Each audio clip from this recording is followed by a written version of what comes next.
મારા વાળ પહેલાં સ્ટ્રેટ હતા, પણ હવે કોઈ પણ ટ્રીટમેન્ટ વગર કર્લી થવા લાગ્યા છે. તો શું આવું થઈ શકે? હા, લેડીઝમાં એન્ડ્રોજન્સ એટલે કે મેલ હોર્મોન્સના વધારાથી વાળના ટેક્સચરમાં ફેરફાર થવા લાગે છે, જેના કારણે વાળ સ્ટ્રેટમાંથી કર્લી થાય છે. તો ચાલો સમજીએ કે આવું કેમ થાય છે. હેર ફોલિકલના વિકાસ અને આકારમાં એન્ડ્રોજન્સનો રોલ ખૂબ જ ઇમ્પોર્ટન્ટ હોય છે.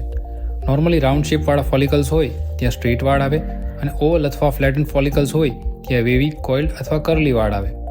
જ્યારે લેડીઝમાં એન્ડ્રોજન્સનો વધુ પડતો વધારો આવે ત્યારે આ ફોલિકલ્સનો શેપ રાઉન્ડમાંથી ઓવલ બની જાય છે, જેથી પહેલાં જે વાળ સ્ટ્રેટ હતા હવે તે કર્લી થવા લાગે છે. તો એન્ડ્રોજન્સ વધવાના કારણો શું હોઈ શકે? સૌથી પહેલું છે PCOS એટલે કે પોલિસિસ્ટિક ઓવરી સિન્ડ્રોમ.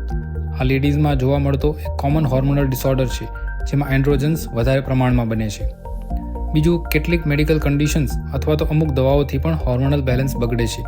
કેટલાક કિસ્સાઓમાં જેનેટિક પ્રિડિસ્પોઝિશન પણ એન્ડ્રોજન્સના વધારાને પ્રોત્સાહિત કરે છે. જો તમારા સ્ટ્રેટ વાળ કર્લી થઈ રહ્યા છે અને તમે કોઈ હેર પર્મિંગ ટ્રીટમેન્ટ પણ કરાવી નથી, તો તમારે એક MD ડર્મેટોલોજિસ્ટની સલાહ લેવી જોઈએ.